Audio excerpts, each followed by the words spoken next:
الحمد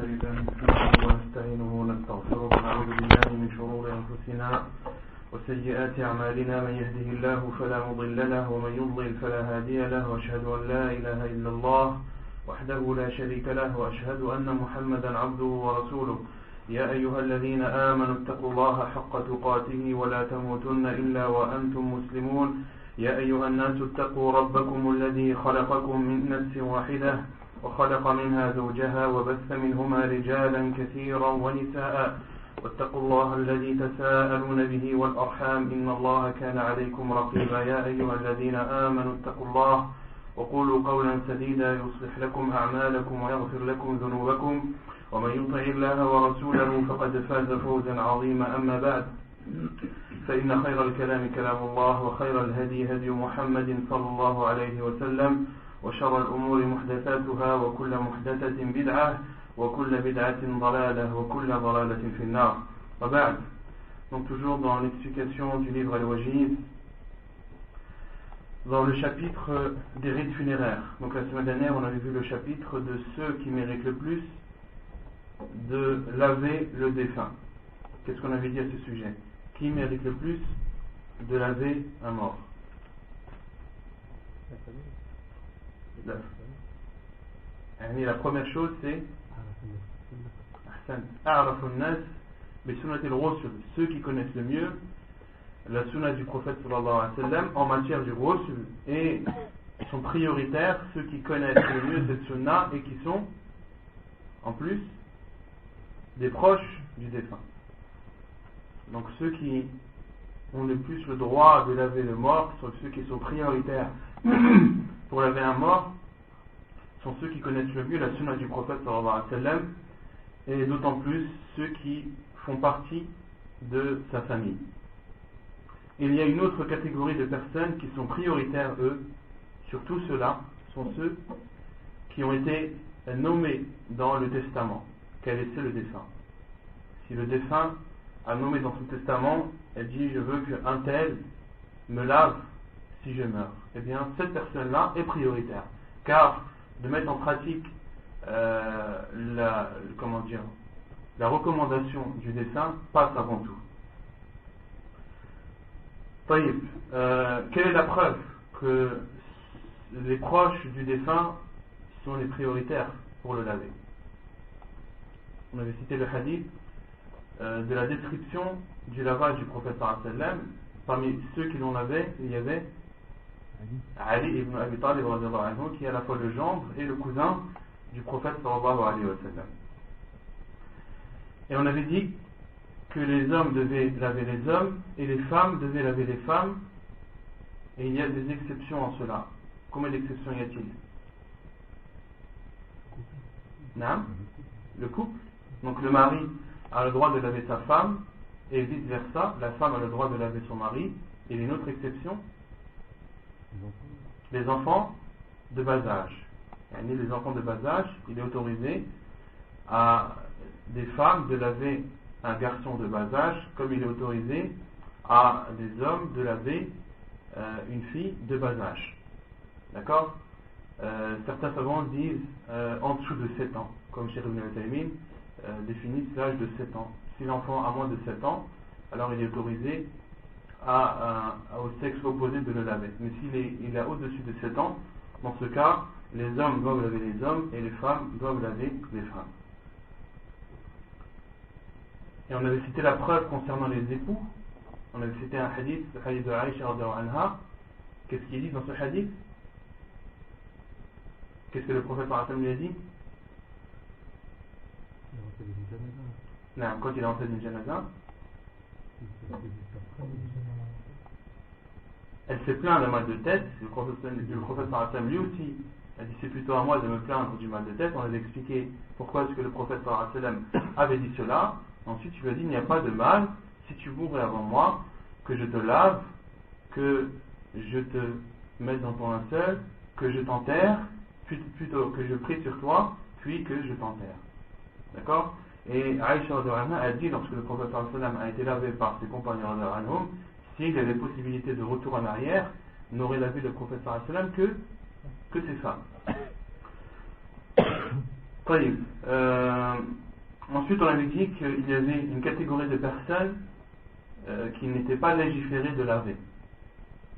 Une catégorie de personnes qui n'étaient pas légiférées de laver, qui sont Ash-Shuhada, les martyrs. Ceux qui sont morts au combat, il n'est pas légiféré de les laver. Et Ash-Shahid ici, il faut comprendre ceux qui sont morts au combat. Car certaines catégories de personnes peuvent être considérées comme des martyrs, mais ils n'entrent pas dans ce hadith. D'accord? Comme celui par exemple qui meurt noyé, celui qui meurt brûlé, celui qui meurt sous les décombres, celui qui meurt suite à une maladie du ventre. Et tout cela, le prophète sallallahu alayhi wa sallam les a appelés shahid. Mais ce type de personnes, lorsqu'elles meurent, elles doivent être lavées ou non? Elles doivent être lavées. Il y a une seule catégorie parmi les martyrs, ce sont ceux qui sont morts au combat, car le prophète sallallahu alayhi wa sallam, lors de la bataille de Uhud, n'a pas lavé ses compagnons qui sont décédés lors de ce combat, et a dit, qu'est-ce qu'il a dit? Idfinuhum fi dima'ihim, enterrez-les plutôt avec leur sang, autrement dit sans les laver. On avait dit aussi que le martyr qui est mort au combat ne devait pas être lavé, même si on avait la certitude qu'il était en état de grande impureté. On avait cité des hadiths à ce sujet où le prophète sallallahu alayhi wa sallam a vu un compagnon qui se faisait laver par les anges, et le prophète sallallahu alayhi wa sallam a demandé qu'on aille s'informer auprès de son épouse. Elle leur a informé qu'effectivement il était sorti en état de grande impureté, et le prophète sallallahu alayhi wa sallam a dit: les adika rasalatu al-malaika, c'est pour cela que les anges vont laver. Et le prophète sallallahu alayhi wa sallam a vu aussi d'autres compagnons, parmi eux Hamza radiallahu anhu, son oncle. Le prophète sallallahu alayhi wa sallam a vu également les anges le laver le jour de la bataille de Uhud. Il y a 4 choses obligatoires à faire vis-à-vis du mort: de le laver, de le mettre dans son linceul, de prier sur lui et de l'enterrer. Donc la deuxième chose obligatoire, c'est al-kafan, le linceul. Al-kafan en arabe signifie, qu'est-ce que signifie al-kafan en arabe? Non? Recouvrir. Ahsan. Quel est son jugement? Le jugement du linceul, c'est préférable, c'est obligatoire, c'est un pilier, c'est déconseillé, c'est interdit, c'est obligatoire. Al-Kafan, de mettre le mort dans son linceul, c'est une obligation. Quelle est la preuve de son obligation?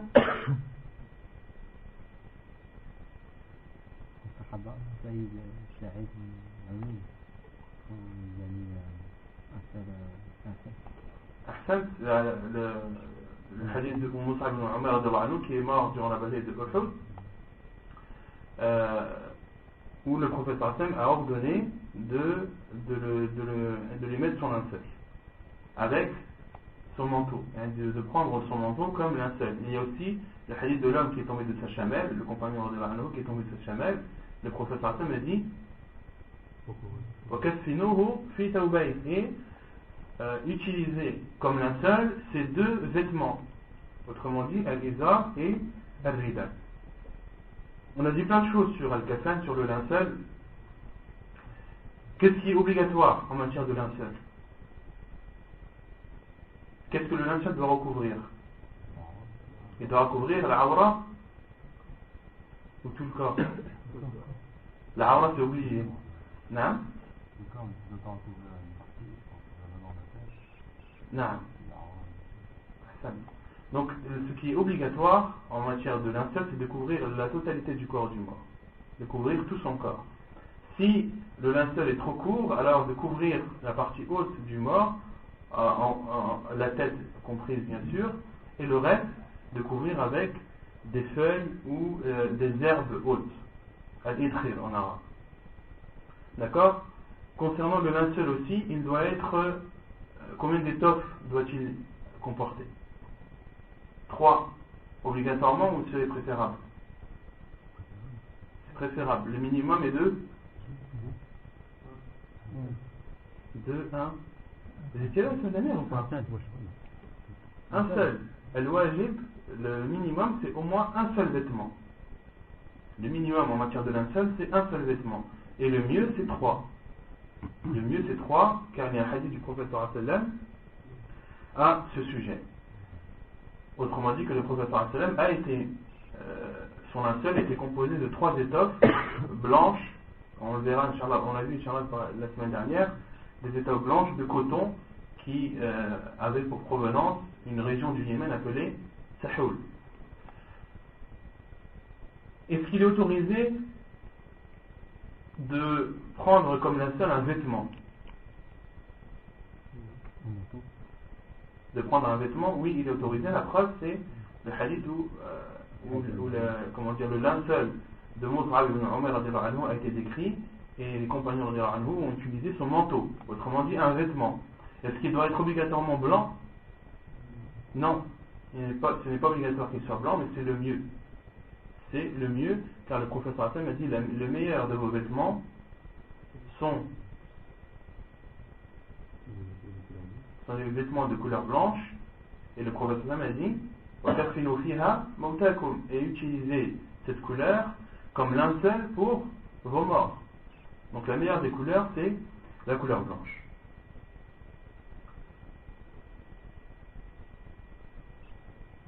Et on avait dit aussi qu'il était préférable de parfumer le linceul,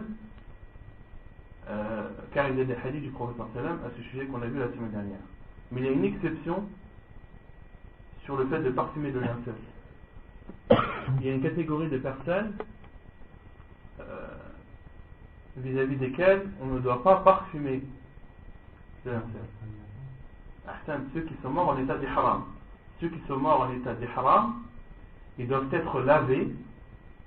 D'accord? On doit leur mettre leur linceul. Mais il y a 2 choses qu'on ne doit pas faire.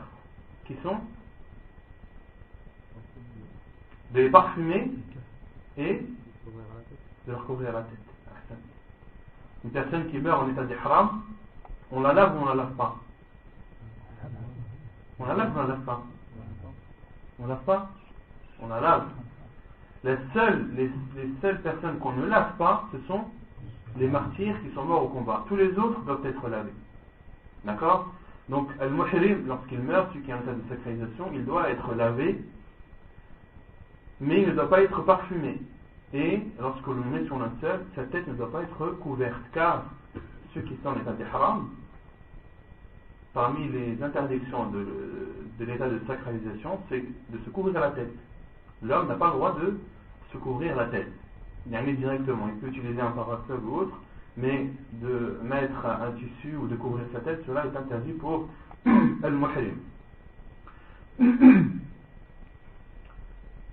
Donc, lorsqu'on lui met son linceul, on ne doit pas le parfumer. Et le prophète sallallahu alayhi wa sallam a dit car il sera ressuscité le jour du jugement en faisant at-talbiyah.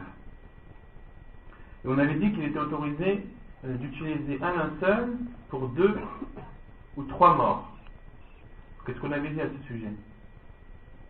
Comment appliquer cette sunna du prophète sallallahu alayhi wa sallam? Car lors de la bataille de Uhud, il y avait peu de tissu, peu de linceul et beaucoup de morts.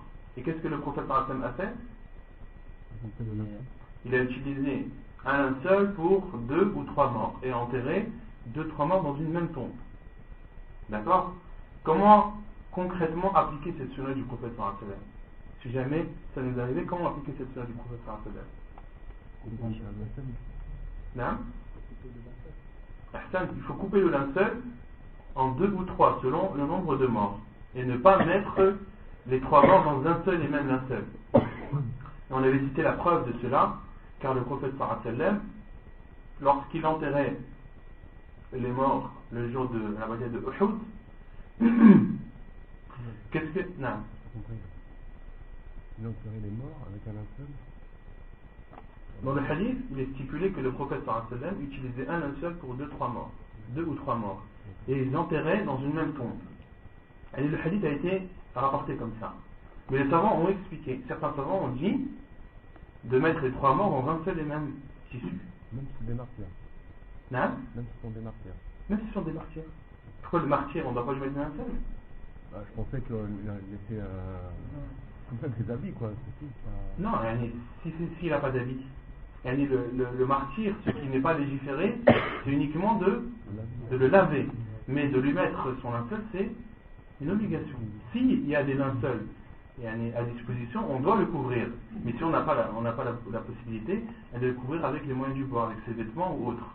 D'accord? Mais le martyr doit être couvert. Il doit être couvert de son linceul. Donc le hadith stipule que le prophète sallallahu alayhi wa sallam utilisait un linceul pour 2 ou 3 morts et les enterrait dans une seule et même tombe. Il y a 2 explications des savants. Certains savants ont dit de mettre les 3 morts dans une seule et même étoffe.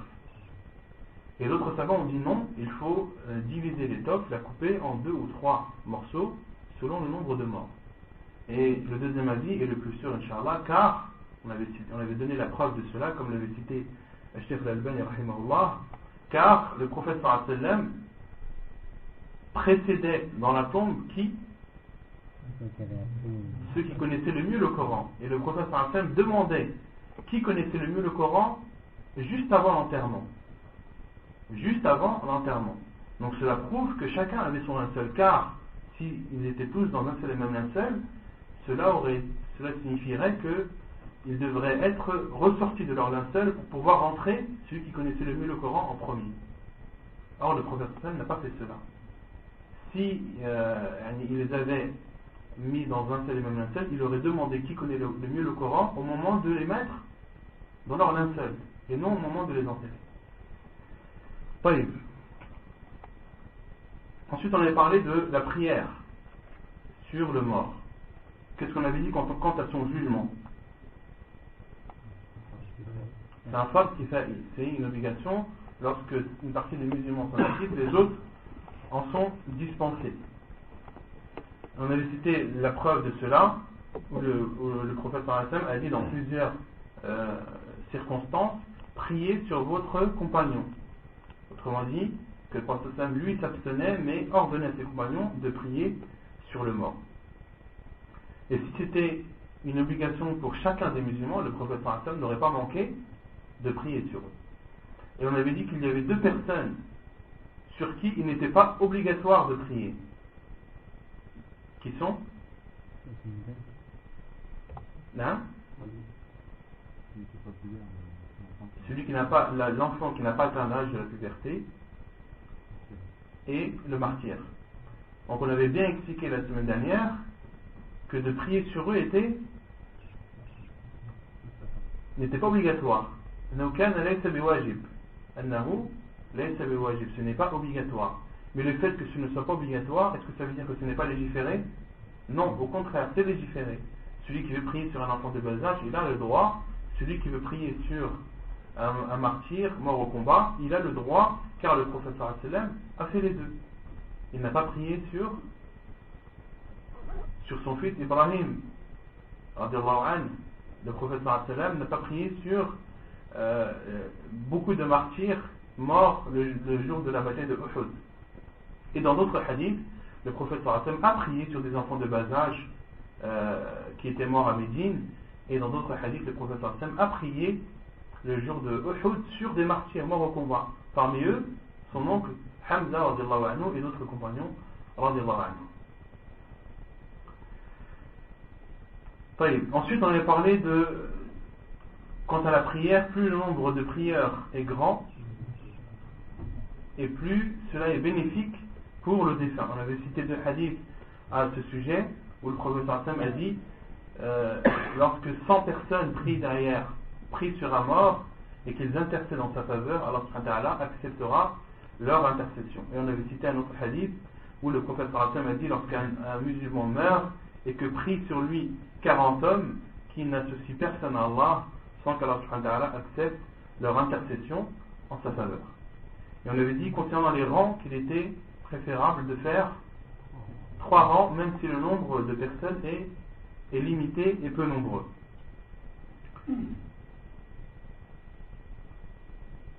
Et lorsque il y a plusieurs défunts, qu'est-ce qu'il est légiféré de faire? Lorsqu'il y a plusieurs morts, il y a 2 possibilités. Soit de prier sur chacun d'eux, ou soit de faire une prière, une seule et même prière pour tous. Et le mieux est, quel est le mieux? De faire une prière pour chacun, car c'est la base. Et c'est ce que le prophète sallallahu alayhi wa sallam a fait lors de la bataille de Uhud. Lorsque il a prié sur Hamza radiallahu anhu, les compagnons du prophète sallallahu alayhi wa sallam lui ont ramené certains dessins. Et le prophète sallallahu alayhi wa sallam a prié sur chacun d'eux. Et dans d'autres versions, dans Sunan Abi Daoud, le prophète sallallahu alayhi wa sallam a fait 70 prières. 70 prières, bien distinctes, sur 70 personnes bien distinctes, lors de la bataille de Uhud. Et comment disposer les morts? Lorsqu'il y a plusieurs morts, comment les disposer pour prier sur eux? Là, les femmes les plus près de la Qibla, les plus près de la Qibla et le plus loin de l'imam. Donc, lorsqu'il y a plusieurs défunts, plusieurs morts, on doit les mettre sur un seul et même rang, en mettant les hommes au plus proche de l'imam et les femmes, et juste derrière les hommes, le plus loin de l'imam et le plus proche de la Qibla. Même si ce sont des enfants de bas âge, de sexe masculin, ils doivent être précédés et doivent être mis plus proches de l'imam que les femmes. On avait cité le hadith de Ibn Umar radiallahu anhu à ce sujet. Non. Tu mets l'homme là, et tu mets la femme là. Sur un seul et même rang. La femme plus proche de la Qibla et plus loin de l'imam. Non. طيب يقول المؤلف أين يصلى على الجنازة. Donc là l'auteur parle du chapitre où doit-on prier sur le mort. تجوز الصلاة على الجنازة في المسجد. Il est autorisé de prier sur un mort dans une mosquée. عن عائشة قالت لما توفي سعد بن أبي وقاص أرسل أزواج النبي صلى الله عليه وسلم أن يمروا بجنازته في المسجد فيصلين عليه ففعلوا فوقف به على حجرهن يصلين عليه أخرج من باب الجنائز الذي كان إلى المقاعد فبلغهن أن الناس عابوا ذلك وقالوا ما كانت الجنائز يدخل بها المسجد فبلغ ذلك عائشة رضي الله عنها فقالت ما أسرع الناس إلى أن يعيبوا ما لا علم لهم به عابوا علينا أن يمر بجنازة في المسجد وما صلى رسول الله صلى الله عليه وسلم على سهيل بن بيضاء إلا في جوف المسجد. حديث صحيح رواه النسائي. Donc il est autorisé de prier sur un mort dans l'enceinte de la mosquée.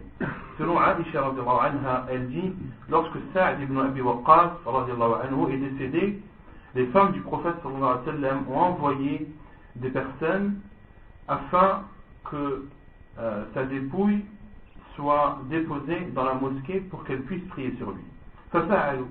Et les compagnons radiallahu anhu ont fait cela, ont apporté la dépouille de Sa'd ibn Abi Waqqas dans la mosquée et les a déposés devant la maison des femmes du prophète sallallahu alayhi wa sallam. Et elles ont prié sur lui.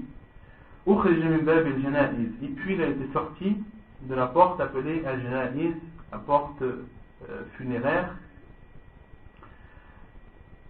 Puis il a été rapporté aux femmes du prophète sallallahu alayhi wa sallam que les gens ont critiqué ce fait, que les gens ont critiqué le fait que la dépouille de Sa'd ibn Abi Waqqas a été entrée dans la mosquée. Et ils ont dit Ma kanat al-janaiz yadkhulu biha al-masjid. Il n'est pas connu, il n'a pas été connu auparavant que les morts étaient entrés dans les mosquées. Et ces paroles sont parvenues à Aisha radiallahu anha. Puis elle dit comment les gens se précipitent pour critiquer une chose dont ils n'ont pas de science. Ils critiquent le fait que un mort est rentré dans une mosquée ou a été déposé dans une mosquée alors que le prophète sallallahu alayhi wa sallam n'a prié sur Suhayl ibn Bayda que dans l'enceinte de la mosquée. Comment les gens se précipitent à critiquer une chose dont ils n'ont pas de science, ils critiquent le fait que l'on ait demandé que la dépouille de Sa'd ibn Abi Waqqas soit déposée dans la mosquée afin de prier sur lui, alors que le prophète sallallahu alayhi wa sallam n'a prié sur Suhayl ibn Bayda que dans l'enceinte de la mosquée. لكن الأفضل الصلاة عليها خارج المسجد في مكان معد للصلاة على الجنائز كما كان الأمر على عهد النبي صلى الله عليه وسلم وهو الغالب على هديه فيها. Mais le mieux est de prier sur le mort à l'extérieur de la mosquée dans un endroit spécifique à ce type de prière, comme cela était courant au temps du prophète sallallahu alayhi wa sallam, et c'est ce qu'il a le plus fait. Au temps du prophète sallallahu alayhi wa sallam, il y avait un endroit qui était proche de la mosquée du prophète sallallahu alayhi wa sallam, un endroit où on priait sur les morts, un endroit qui était propre et spécifique à la prière sur les morts. Donc ça c'est le mieux, c'est ce qu'il y a de mieux à faire. عن ابن عمر أن اليهود جاءوا إلى النبي صلى الله عليه وسلم برجل منهم وامرأة زنيا فأمر بهما فرجم قريبا من موضع الجنائز عند المسجد. حديث صحيح رواه البخاري. وعن أبي هريرة رضي الله عنه أن رسول الله صلى الله عليه وسلم نعى النجاشي في اليوم الذي مات فيه خرج إلى المصلى فصف بهم وكبر أربعا. حديث متفق عليه رواه البخاري ومسلم. Une deuxième preuve qu'au temps du prophète sallallahu alayhi wa sallam, il y avait un endroit spécifique dans lequel on priait sur les morts, c'est le hadith de Abu Huraira radiyallahu anhu qui dit: le prophète sallallahu alayhi wa sallam na'a ay akhbara an-nas bi mawti an-najashi. Na'a an-najashi ay akhbara an-nas bi mawti. Que le prophète sallallahu alayhi wa sallam a informé ses compagnons radiyallahu anhum de la mort de an-Najashi, qui était le roi de Négus, le roi d'Abyssinie à l'époque. Na'a an-Najashi fi al-yawm alladhi mata fihi. Le prophète sallallahu alayhi wa sallam a informé ses compagnons de la mort de Najashi le jour où il est mort. Kharaja ila al-musalla, il est sorti dans l'endroit de prière, autrement dit l'endroit où on priait sur les morts. Fasaffa bihim, le prophète sallallahu alayhi wa sallam a fait des rangs avec ses compagnons, wa kabbara arba'a, et a fait 4 takbir.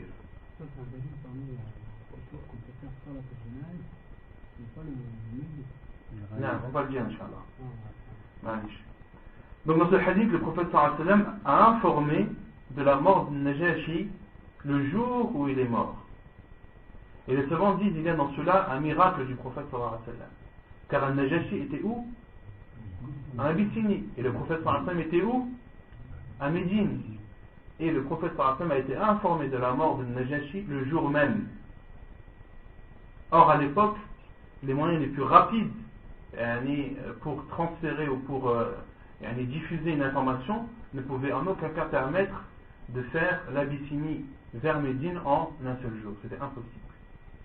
Et les savants disent aussi hada mu'jiza le Nabi sallallahu alayhi wa sallam, comme le dit l'imam an-Nawawi rahimahullah dans son explication de Sahih Muslim. Et le prophète sallallahu alayhi wa sallam est sorti vers l'endroit où il priait sur les morts. Fasaffa bihim, et a fait un rang, wa kabbara arba'a, et a prié et a fait 4 takbir. Il y a dans cela la prière, ce que les savants appellent salatul ghaib. As-salatu ala al-ghaib, de prier sur l'absent. Il y a dans ce hadith la preuve qu'il est autorisé de prier sur l'absent. Et lorsque le mort n'est pas présent, l'imam, où doit-il se diriger? Doit-il se diriger vers l'endroit ou le pays vers lequel est décédée la personne, ou est-ce qu'il doit se diriger vers la Qibla? La Qibla, pour être clair, c'est clair, mais pour être encore plus clair, la prière, le prophète sallallahu alayhi wa sallam, qui a prié à Médine, il ne s'est pas dirigé vers l'Éthiopie, vers l'Abyssinie, mais il s'est dirigé vers Mecca, vers la Qibla. Et concernant le fait de prier sur l'absent, il y a 3 avis des savants. Certains savants disent qu'il est autorisé de prier sur tous les absents. À partir du moment où le mort n'est pas présent, qu'il est autorisé de prier sur lui dans tous les cas. Mais cet avis est faible. Comme le disent les savants, cet avis est faible. Il y a le second avis où les savants disent qu'il est autorisé de prier sur l'absent si cette personne est quelqu'un qui a apporté beaucoup de bien à l'islam et aux musulmans, comme un savant, comme par exemple un commerçant qui a beaucoup aidé l'islam et les musulmans grâce à son argent, ou le gouverneur d'un pays qui a apporté beaucoup de bien à l'islam ou aux musulmans, qu'il est autorisé de prier sur lui en guise de reconnaissance pour tout ce qu'il a apporté à l'islam et aux musulmans, et également pour encourager ceux qui voudraient l'imiter. Encourager ceux qui voudraient l'imiter. Et il y a le troisième avis, qui est l'avis le plus sûr, wallahu a'lam, qui est l'avis de Cheikh al-Islam Taymiyyah, l'avis de Cheikh al-Albani et beaucoup d'autres, qui est le fait qu'on doit prier sur l'absent lorsqu'il n'a pas été prié sur lui. Car le prophète sallallahu alayhi wa sallam n'a fait salat al-ghaib qu'une seule fois. Le prophète sallallahu alayhi wa sallam n'a fait la prière sur l'absent qu'une seule fois, et l'a fait sur al-Najashi. Et Cheikh al-Islam Taymiyyah rahimahullah a dit, et cette prière sur l'absent, elle est restreinte. Le prophète sallallahu alayhi wa sallam a prié sur al-Najashi car il est mort dans un pays non musulman. Il est mort au sein de son peuple qui n'était pas musulman. Lui était musulman mais devait cacher son islam par peur de représailles de son peuple. Le prophète sallallahu alayhi wa sallam a prié sur lui car il savait que dans son pays personne ne l'avait fait. Personne n'avait prié sur al-Najashi. C'est pour cela que le prophète sallallahu alayhi wa sallam a prié sur lui. Donc, le jugement qu'on en déduit, c'est qu'il est autorisé de prier sur une personne absente, qui est décédée, qui n'est pas présente, lorsque l'on n'a pas prié sur elle. Lorsque l'on sait que l'on n'a pas prié sur elle. Autrement dit, une personne qui est morte au Maroc, on sait qu'on a prié sur cette personne, qui n'est pas légiféré à ceux qui sont présents dans d'autres pays de prier sur lui la prière de l'absent. D'accord ? Mais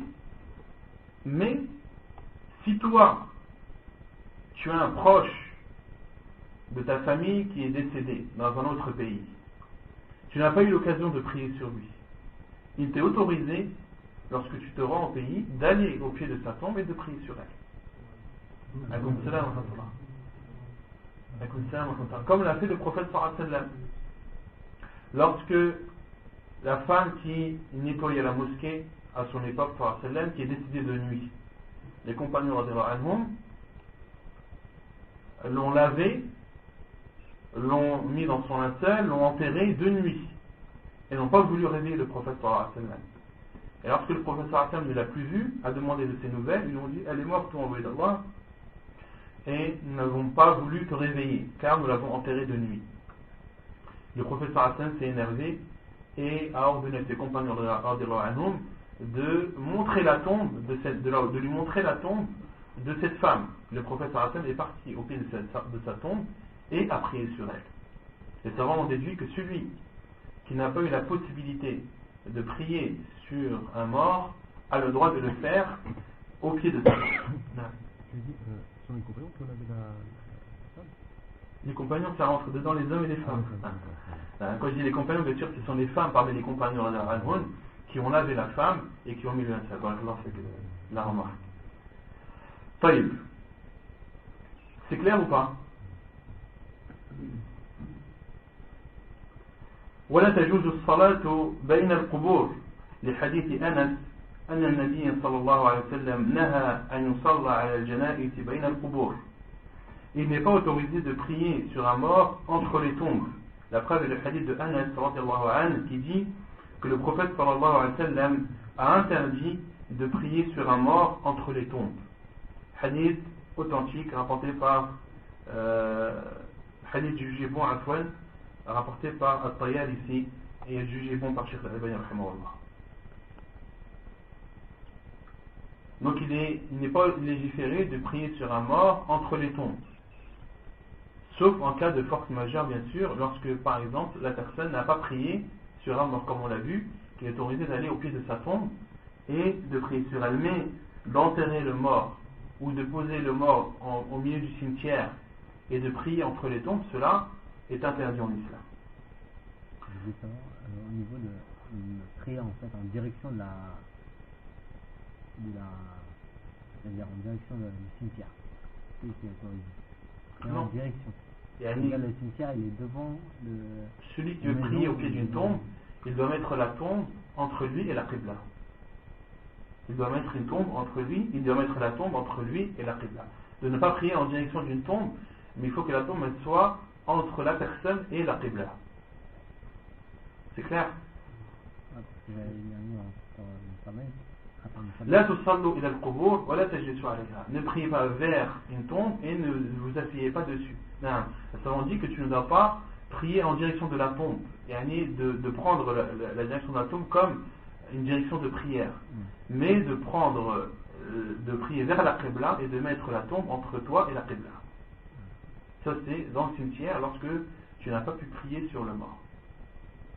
En fait, j'ai bien compris justement que la tombe est au milieu du cimetière et qu'il y a des tombes tout autour. Non. Ça serait Daline, on peut tout faire la prière entre les. Le prophète sallam nous a interdit de prier entre les tombes, c'est-à-dire d'apporter le défunt dans le cimetière, d'accord, et de faire des rangs entre les tombes. Ça c'est interdit, car la prière elle se fait soit à la mosquée, soit dans un endroit bien spécifique. Sauf pour les personnes qui n'ont pas pu prier. Dans ce cas, c'est un cas où il est autorisé de prier dans le cimetière au pied de la tombe. Mais la personne est enterrée déjà. Vous avez compris la différence? C'était surtout au niveau des prières prescrites que je me parle, c'est pour prier un janaza. C'est prescrit. Il est autorisé de prier devant un cimetière. De prier devant un cimetière? Il est en direction du cimetière. Le cimetière, en fait, il est devant la qibla. Par exemple, il y a des mosquées au Maroc où il y a beaucoup comme ça, en fait. Il y a un cimetière devant la mosquée. Un cimetière à l'extérieur de la mosquée? Non. Et seulement quand ils expliquent le hadith du prophète la tusallu ila al-qubur, ne priez pas vers une tombe, c'est par exemple les tombes qui sont présentes dans les mosquées et qui sont en direction de la qibla. Car il est interdit de prier dans une mosquée où il y a une tombe. Mais si le cimetière est à l'extérieur de la mosquée, qu'est-ce qu'il interdit? Bien sûr, non. Tant que c'est dans l'enceinte de la mosquée et que le cimetière est à l'extérieur, il n'y a pas de mal. Il ne faut pas que la tombe soit enterrée, que le mort soit enterré, que la tombe soit dans l'enceinte de la mosquée. C'est ça qui est interdit. أين يقوم الإمام? Où doit se positionner l'imam?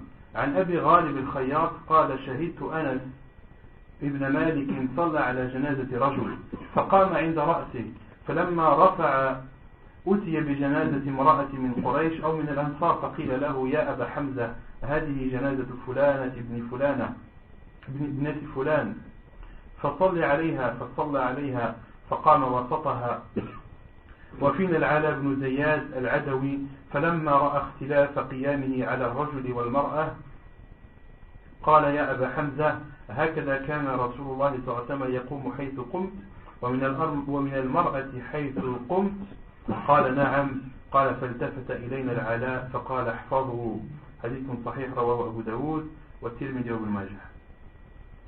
Selon Abu Ghalib al-Khayyat, il dit j'ai assisté où j'ai vu Anas ibn Malik anhu prier sur un défunt. Il s'est positionné au niveau de sa tête. Puis, lorsque l'on a pris ce défunt, il lui a été apporté une défunte parmi les Quraysh, une femme qui faisait partie de Quraysh ou de l'Ansar. Faqila lah, il lui a été dit, ô Abu Hamza, qui est la kunya de Anas ibn Malik. Anas ibn Malik, sa kunya était Abu Hamza.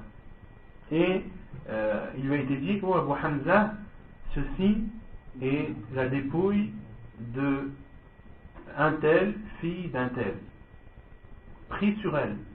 Et Anas a pris sur elle, faqama wa sataha, et s'est positionné au milieu de la femme. وفينا العلاء ibn Ziyad al-Adawi, et parmi nous il y avait Al-Ala ibn Ziyad al-Adawi. Lorsqu'il a vu que Anas ibn Malik s'était positionné au niveau de la tête de l'homme décédé et au niveau du milieu de la femme, il lui a dit: ô Abu Hamza, est-ce ainsi que faisait le prophète sallallahu alayhi wa sallam? Est-ce qu'il se positionnait là où tu te positionnais, que ce soit devant un homme ou devant une femme? Et Anas ibn Malik a dit oui. Et Al-Ala s'est retourné et a dit aux gens: apprenez et mémorisez. Autrement dit, apprenez cela, mémorisez-le et ne l'oubliez pas. Et sachez que cela fait partie de la sunna du prophète sallallahu alayhi wa sallam. Autrement dit, lorsque l'imam prie devant un homme, prie sur un homme, il doit se positionner au niveau de sa tête. Et lorsqu'il prie sur une femme, il doit se positionner au milieu de la femme.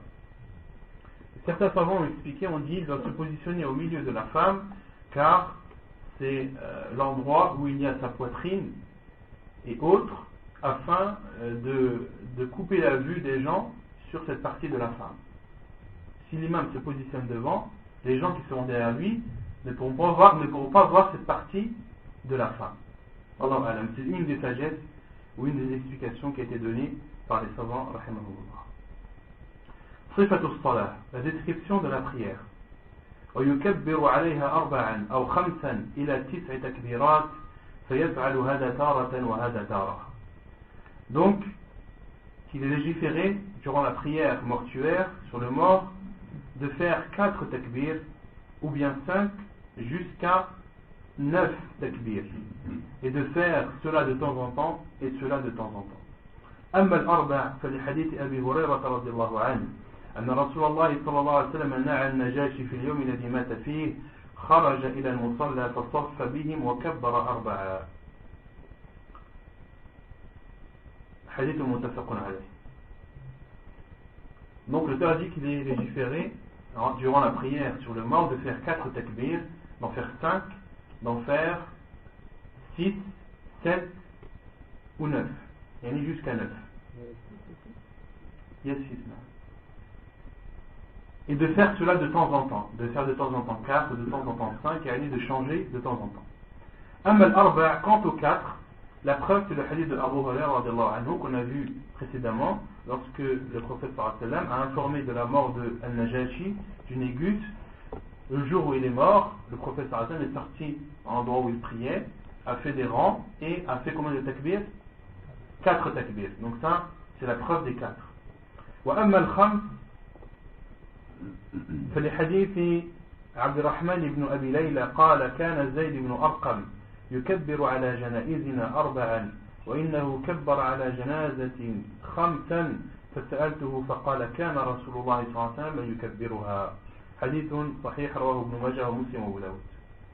Quant à la preuve des 5 takbir, c'est le hadith d'Abdurrahman ibn Abi Layla qui dit que Zayd ibn Arqam faisait 4 takbir sur les morts et qu'une fois il a fait 5 takbir sur un mort.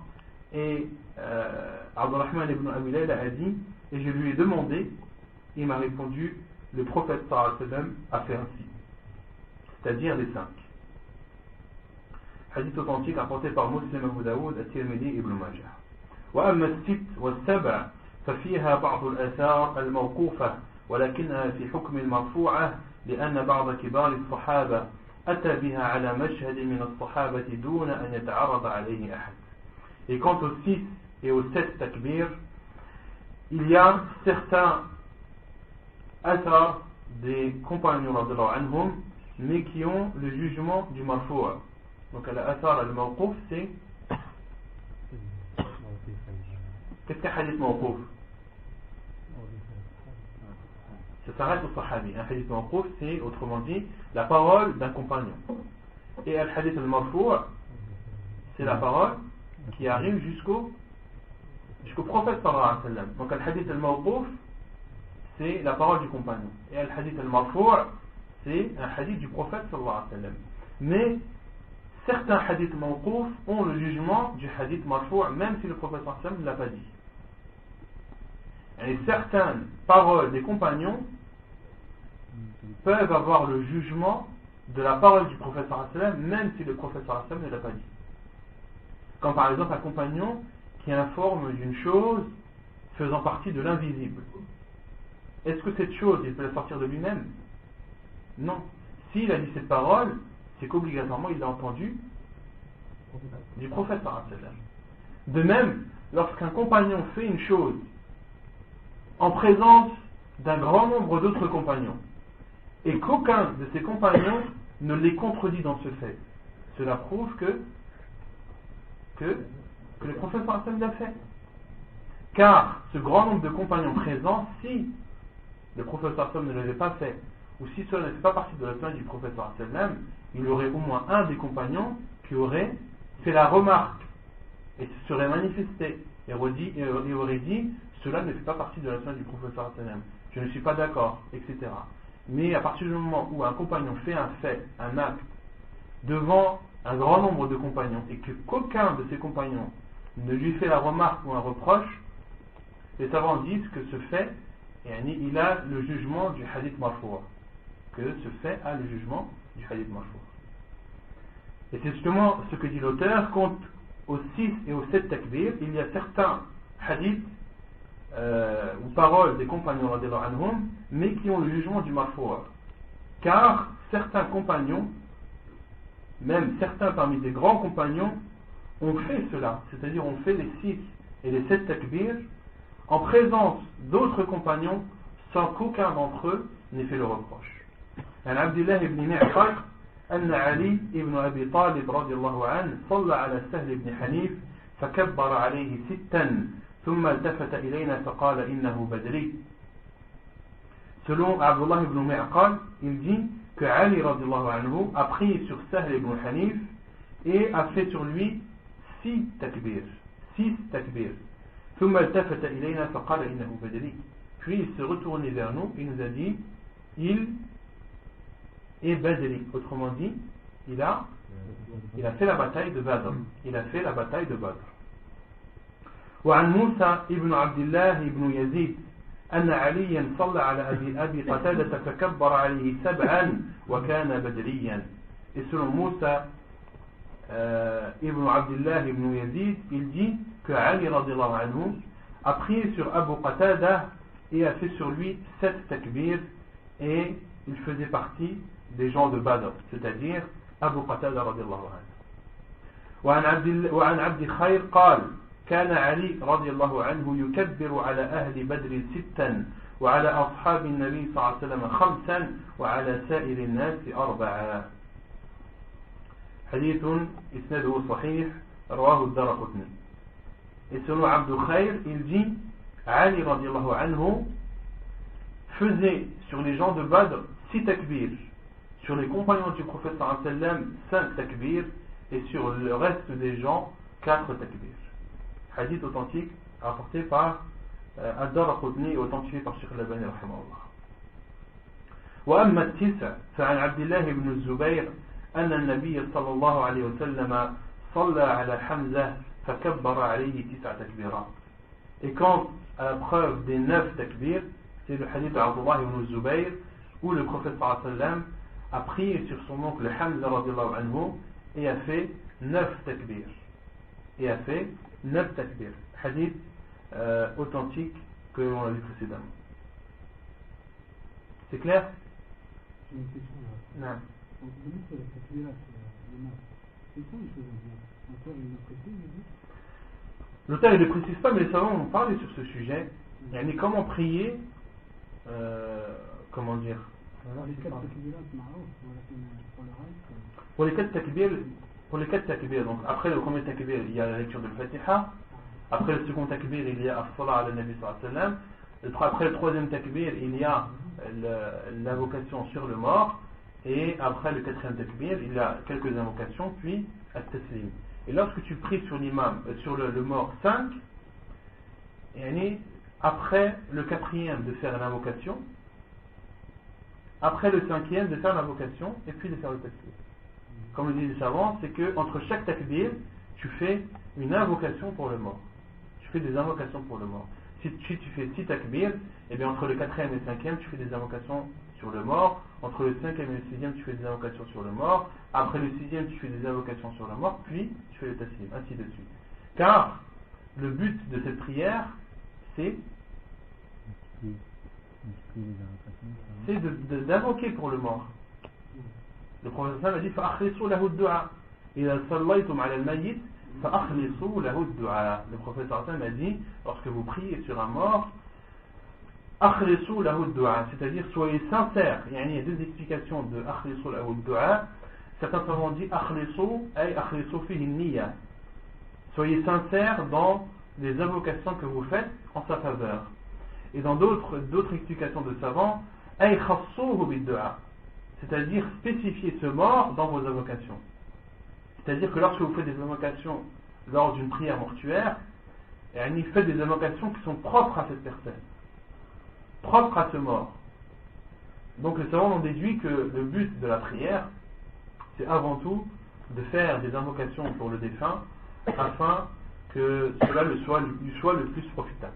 Et il y a l'obligation de suivre l'imam. Par exemple, l'imam il en fait 4, j'ai envie d'en faire 9. Non, tu peux pas. Lorsque l'imam en fait 4, tu en fais 4. Lorsque l'imam en fait 5, tu en fais 5.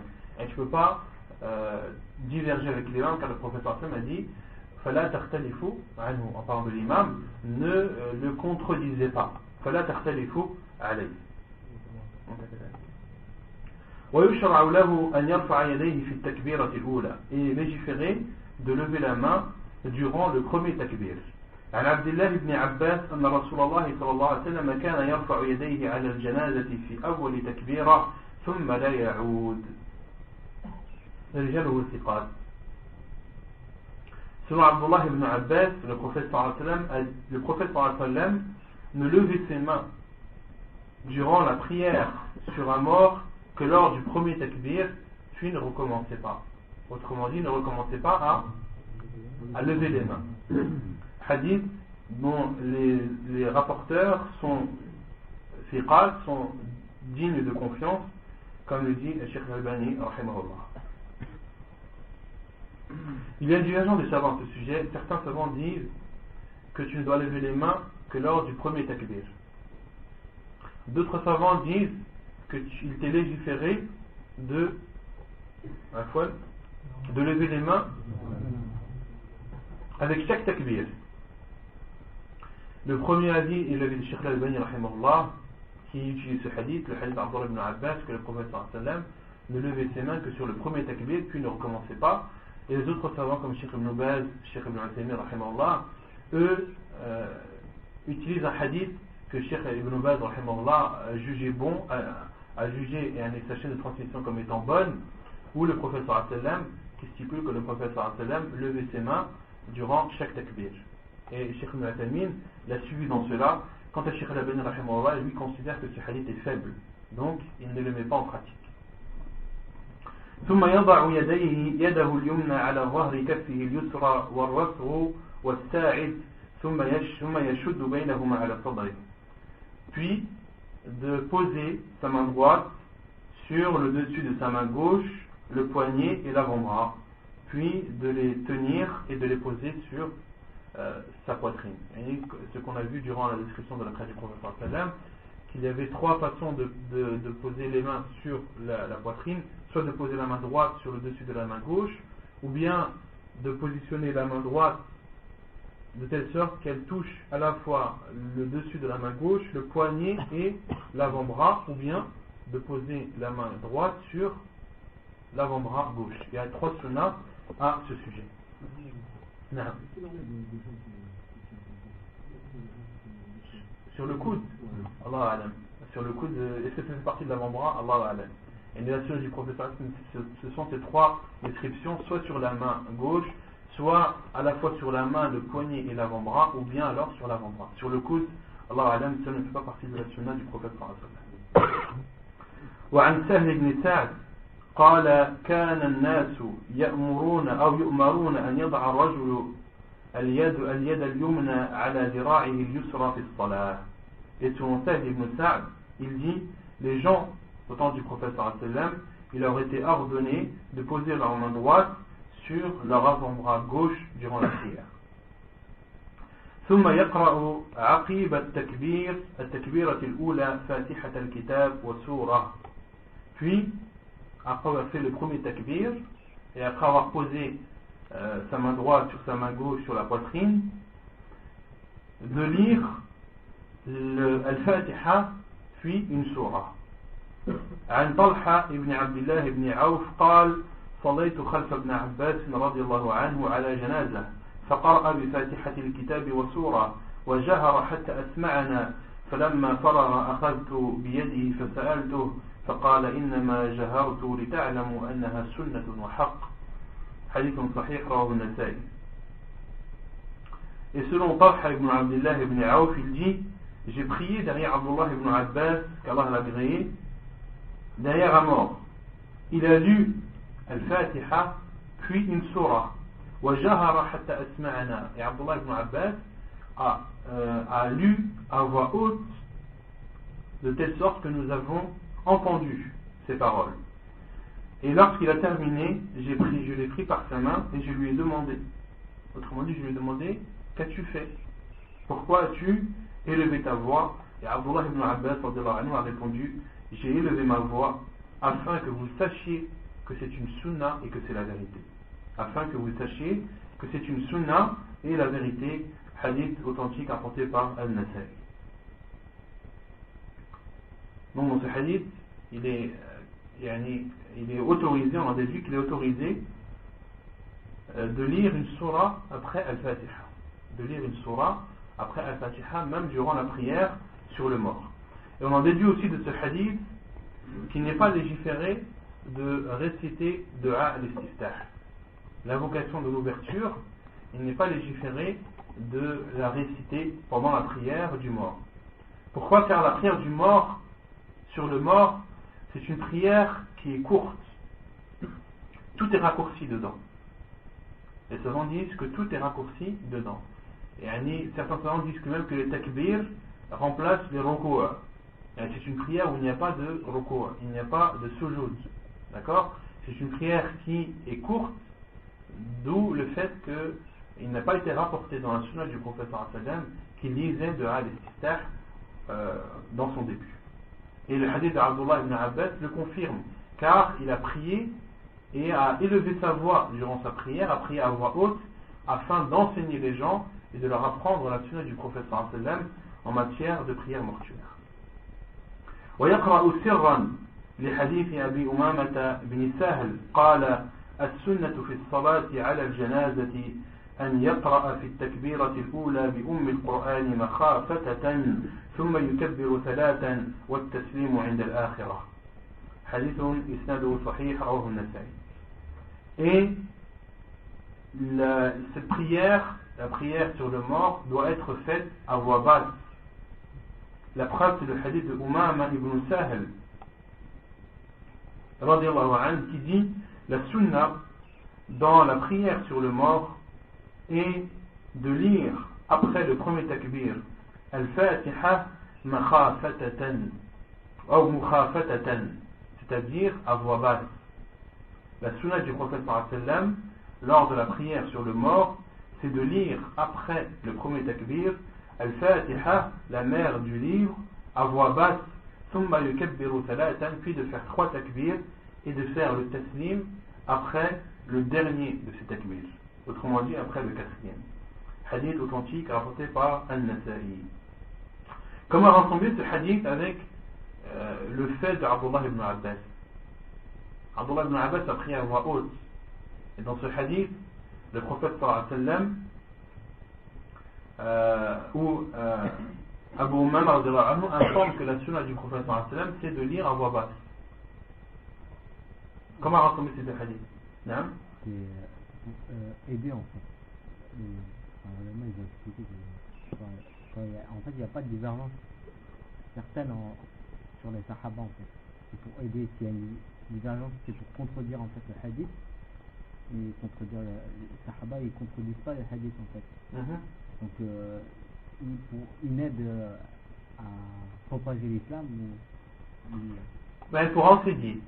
Pour enseigner, on peut rassembler ces deux hadiths en disant que la base dans la prière sur le mort, qu'elle est à voix basse, sauf pour celui qui a le besoin d'enseigner et de montrer aux gens ce qu'il dit durant la prière. Dans ce cas, il lui est autorisé de temps en temps, s'il en éprouve le besoin, si les gens qui prient derrière lui en ont la nécessité de lire à voix haute, d'accord, pour que les gens apprennent, comme l'a fait Abdullah ibn Abbas. Mais la base dans la prière sur le mort, c'est qu'elle est à voix basse. ثم يكبر التكبيرة الثانية ويصلي على النبي صلى الله عليه وسلم لحديث أبي أمامة المذكور أنه أخبره رجل من أصحاب النبي صلى الله عليه وسلم أن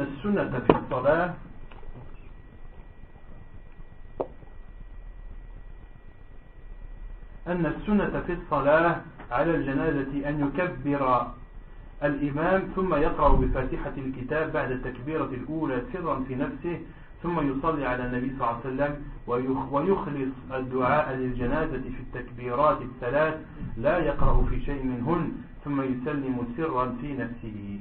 حديث صحيح رواه البيهقي والشافعي في الأم. Puis, après avoir fait le premier takbir et avoir récité Al-Fatiha et ou une surah, de faire le second takbir, puis de prier sur le prophète sallallahu alayhi wa sallam. Et la preuve c'est le hadith de Umama cité précédemment, qu'il cite qu'un homme parmi les compagnons du prophète sallallahu alayhi wa sallam lui a informé que la sunna en matière de prière sur le mort, c'est de faire c'est que l'imam fasse le takbir, puis lise al-Fatiha après le premier takbir à voix basse, puis de prier sur le prophète sallallahu alayhi wa sallam et d'être sincère dans son invocation sur le mort après le troisième takbir, la yaqra'u fi shay'in minhun, et ne lit pas après chacun de ces takbirs, c'est-à-dire entre le deuxième et le troisième et quatrième takbir, il n'y a pas de lecture du Coran. La lecture du Coran ne se fait que après le premier takbir. ثم يسلم سرا في نفسه, puis de faire le taslim à voix basse, puis de faire le taslim à voix basse. ثم يأتي ببقية التكبيرات ويخلص الدعاء فيها للميت لقوله صلى الله عليه وسلم إذا صليتم على الميت فأخلصوا له الدعاء. Puis, comme là ça répond à ta question, puis de faire le reste des takbirat et de faire des invocations sur le mort. Donc lorsque les takbirs sont plus que 4, entre chaque takbir, de faire des invocations sur le mort, car le prophète sallallahu alayhi wa sallam a dit, lorsque vous priez sur le mort, soyez sincères dans les invocations que vous faites en sa faveur. Hadith jugé bon par Cheikh Al-Albani rahimahullah, rapporté par Abu Daoud et Ibn Majah. ويدعو فيها بما ثبت عنه صلى الله عليه وسلم من الأدعية ومنها ما جاء عن عوف بن مالك قال صلى رسول الله صلى الله عليه وسلم على جنازة فحفظت من دعائه وهو يقول اللهم اغفر له وارحمه وعافيه واعف عنه وأكرم نزله ووسع مدخله واغسله بالماء والثلج والبرد ونقه من الخطايا كما ينقى الثوب الأبيض من الدنس وأبدله دارا خيرا من داره وأهلا خيرا من أهله وزوجا خيرا من زوجه وأدخله الجنة وأعيذه من عذاب القبر وعذاب النار. قال فتمنيت أن أكون أنا ذلك الميت. حديث صحيح رواه مسلم وابن ماجه والنسائي. نعم.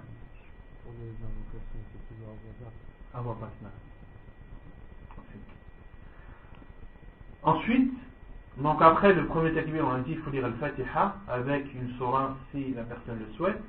Puis après le second takbir, de faire la prière sur le prophète sallallahu alayhi wa sallam. Il n'y a pas de as-salat ala nabi sallallahu alayhi wa sallam propre à la prière du mort. Yani, tu peux utiliser toutes les formules présentes dans le tashahhud des prières, qui sont présentes dans le livre de Cheikh Al-Albani rahimahullah, et tu peux même te contenter de dire Allahumma salli ala Muhammad. Le minimum pour ceux qui ne connaissent pas, c'est de dire Allahumma salli ala Muhammad, ou sinon de faire une des formules Allahumma salli ala Muhammad wa ala ali Muhammad kama sallaita ala Ibrahim wa ala ali Ibrahim innaka hamidun majid. اللهم بارك على محمد وعلى آل محمد كما باركت على إبراهيم وعلى آل إبراهيم إنك حميد مجيد. Ensuite, après le troisième takbir, de faire des invocations en faveur du mort. Et le mieux, c'est de faire les invocations rapportées dans la sunna du prophète sallallahu alayhi wa sallam, comme cela est rapporté dans le hadith de Aouf ibn Malik radiyallahu anhu, qui dit: j'ai prié avec le prophète sallallahu alayhi wa sallam derrière un mort, et j'ai appris de ces invocations celle-ci: ô Allah, Allahumma ighfir lahu warhamhu, ô Allah, pardonne-lui et entre-le dans ta miséricorde. On avait dit al-maghfirah. Qu'est-ce que signifie al-maghfirah? Non. Et le pardon, qu'est-ce que ça signifie le pardon? Lorsque tu demandes à Allah subhanahu wa ta'ala de pardonner à quelqu'un, al-maghfirah. Deux choses. Al-maghfirah, on l'avait vu déjà dans les invocations précédentes. Al-maghfirah, ça signifie deux choses: de pardonner les péchés, mais aussi de les cacher. Ahsan. Al-maghfirah signifie, lorsque tu demandes à Allah subhanahu wa ta'ala qu'il te pardonne, ou que tu demandes à Allah subhanahu wa ta'ala qu'il pardonne à quelqu'un, ça veut dire que tu demandes à Allah subhanahu wa ta'ala de cacher ses péchés, de ne pas les montrer au grand jour et de les pardonner. Et on avait vu que al-maghfirah venait du terme en arabe mirfar. Al-mirfar, c'est le casque qui est utilisé lors du combat, qui protège la tête des coups. D'accord? Donc ça protège à la fois et ça empêche que le mal atteigne la personne. Donc le prophète sallallahu alayhi wa sallam disait: Allahumma ighfir lahu warhamhu, ô Allah, pardonne-lui et fais-le entrer dans ta miséricorde. Wa'afihi wa'fu anhu. Wa'afihi wa'fu anhu. Wa'afihi, c'est-à-dire tu demandes à Allah ta'ala de lui épargner. De lui épargner quoi? De lui épargner tout mal qui pourrait l'atteindre, et le mal le plus imminent qui pourrait l'atteindre, c'est le châtiment de la tombe. C'est le châtiment de la tombe. Donc lorsque tu dis wa'afihi, tu demandes à Allah ta'ala de lui épargner tout mal, et parmi ces mal, le châtiment de la tombe. Wa'fu anhu, et sois clément envers lui, c'est-à-dire sois clément vis-à-vis des péchés qu'il aurait fait durant son vivant, et ne prends pas en compte le mal et les péchés qu'il a commis durant sa vie. Wa akrim nuzulahu. Wa akrim nuzulahu. On avait déjà parlé de un nuzul. C'est ce qu'une personne prépare à ses invités. C'est ce qu'une personne prépare à ses invités comme nourriture et autres. Et tu demandes à Allah subhanahu wa ta'ala de bénir ce qui va lui être préparé en guise d'invité. Car les savants disent que celui qui meurt, il est comparable à un voyageur. Il est comparable à un voyageur, et le voyageur, lorsqu'il arrive chez quelqu'un, il aime être à son aise et être bien gâté. Donc tu demandes à Allah ta'ala de bénir ce qui va lui être réservé comme accueil dans l'autre monde dans lequel il part, qui est le monde appelé al-barzakh. Et élargit l'endroit dans lequel il sera enterré, autrement dit sa tombe. Et lave-le avec de l'eau, de la neige et de la grêle. Et les savants ont dit que le prophète sallallahu alayhi wa sallam, déjà, et lave-le, c'est-à-dire lave-le de ses péchés, car le mort, lorsqu'il est enterré, il a déjà été lavé. Donc tu demandes à Allah de le laver de ses péchés. Et le prophète sallallahu alayhi wa sallam a dit de le laver avec de l'eau, de la neige et de la grêle, autrement dit des choses qui sont fraîches, qui sont froides. Et les savants ont expliqué cela en disant: car celui qui fait des péchés, quel est son châtiment? De feu. Et la chose qui éteint le mieux le feu, c'est de l'eau, mais ce n'est pas n'importe quelle eau, c'est l'eau fraîche. C'est le froid. Le froid est le contraire du chaud et permet d'apaiser le châtiment de cette personne.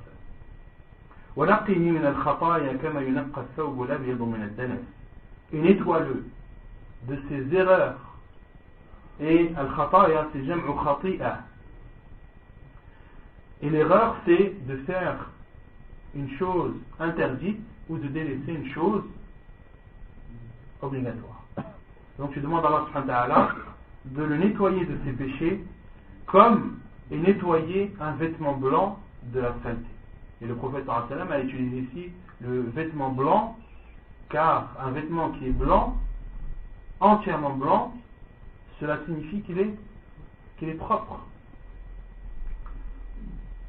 وَأَبْدِلْهُ دَارًا خَيْرًا مِنْ دَارِهِ, et change sa demeure par une demeure meilleure. C'est-à-dire, change sa demeure d'ici-bas par une demeure dans l'au-delà qui sera meilleure. Et les demeures de l'au-delà sont au nombre de deux. La demeure de l'Barzakh et la demeure de l'Akhirah, de l'au-delà. وَأَهْلًا خَيْرًا مِنْ أَهْلِهِ, et une famille meilleure que sa famille. وَزَوْجًا خَيْرًا مِنْ زَوْجِهِ, et une femme meilleure que sa femme. وَأَدْخِلْهُ الْجَنَّةِ, et fais-le entrer au paradis. وَأَعِذْهُ مِنْ عَذَابِ الْقَبْرِ وَعَذَابِ النَّارِ, et préserve-le du châtiment de la tombe et du châtiment de l'enfer. Ici, tu demandes aux morts, et tu demandes à Allah subhanahu wa ta'ala de le faire entrer au paradis. Et lorsque tu demandes à Allah subhanahu wa ta'ala de le faire entrer au paradis, pourquoi alors lui demander de l'épargner du feu de l'enfer et du châtiment de la tombe? Si quelqu'un vous dit mais s'il rentre au paradis, il n'y a plus besoin de demander à Allah subhanahu wa ta'ala de l'épargner du châtiment du feu et de la tombe. La réponse, non. La réponse c'est que ce n'est pas parce qu'une personne rentre au paradis que cela signifie qu'elle n'entrera pas en enfer. Car dans beaucoup de hadiths, beaucoup de personnes, car Allah en préserve, feront un séjour en enfer et par la suite entreront au paradis. Donc l'entrée dans le paradis ne signifie pas un séjour en enfer. D'où le fait que tu demandes à Allah de le faire entrer au paradis, mais tu lui demandes aussi de lui épargner le châtiment du feu et le châtiment de la tombe. قال فتمنيت أن أكون أنا ذلك الميت. Et Aouf ibn Malik radiyallahu anhu a dit, et j'avais espéré être à la place de ce mort. Être à la place de ce mort sur qui le prophète sallallahu alayhi wa sallam a fait une invocation comme celle-ci. Car le prophète sallallahu alayhi wa sallam a dit dans d'autres hadiths, et c'est pour cela que le prophète sallallahu alayhi wa sallam insistait lorsque quelqu'un mourait à son époque, qu'on l'informe, car la prière du prophète sallallahu alayhi wa sallam c'est une miséricorde pour le mort. Et le prophète sallallahu alayhi wa sallam a informé que la prière qu'il fait sur un mort, c'est une lumière qui entre dans sa tombe. Et le prophète sallallahu alayhi wa sallam, lorsqu'il prie sur une personne, ce n'est pas comme quelqu'un d'autre qui prie. Les invocations du prophète sallallahu alayhi wa sallam sont exaucées. Et une personne sur qui le prophète sallallahu alayhi wa sallam a prié, c'est une personne qui recevra beaucoup de bien et beaucoup de douceur. Et c'est pour cela que le prophète sallallahu alayhi wa sallam s'abstenait de prier sur certaines catégories de personnes. Car il savait que ces personnes ne méritaient pas que le prophète sallallahu alayhi wa sallam prie sur lui et leur apporte ce grand bien.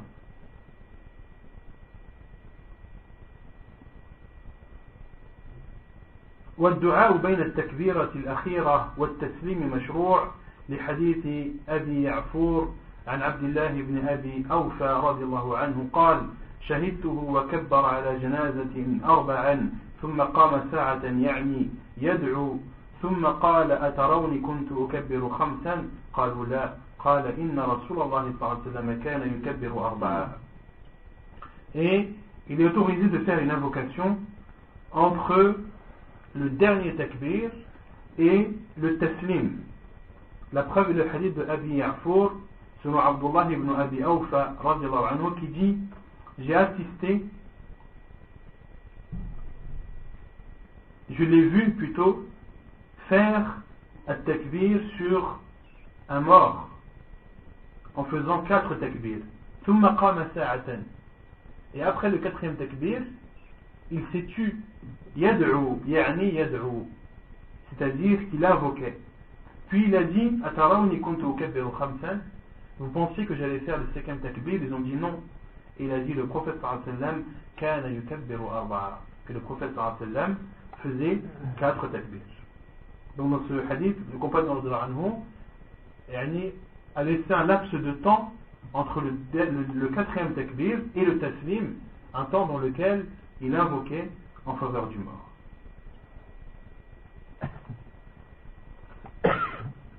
ثم يسلم تسليمتين مثل تسليمه في الصلاة المكتوبة إحداهما عن يمينه والأخرى عن يساره لحديث عبد الله بن مسعود رضي الله عنه قال ثلاث خلال كان رسول الله صلى الله عليه وسلم يفعلهن تركهن الناس إحداهن التسليم على الجنازة مثل التسليم في الصلاة حديث إسناده حسن رواه البيهقي. Et après le troisième takbir, après avoir invoqué sur le mort, après le troisième takbir, après le quatrième également, avant le taslim, puis de faire les deux taslim, de faire les deux saluts comme dans la prière obligatoire.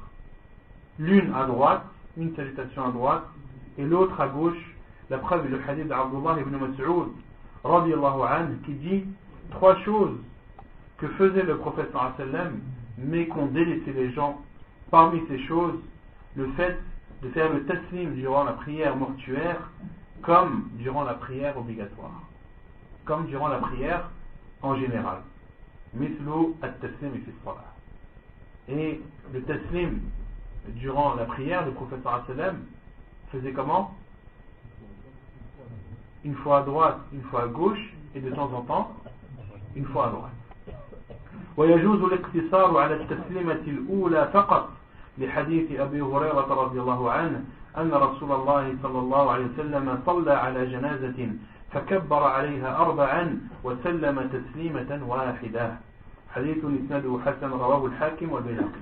Il est autorisé de ne faire qu'un seul taslim, car cela est rapporté dans le hadith de Abu Hurairah radiyallahu anhu qui dit le prophète sallallahu alayhi wa sallam a prié sur un mort, a fait 4 takbir et a fait un taslim, et n'a fait qu'un seul taslim.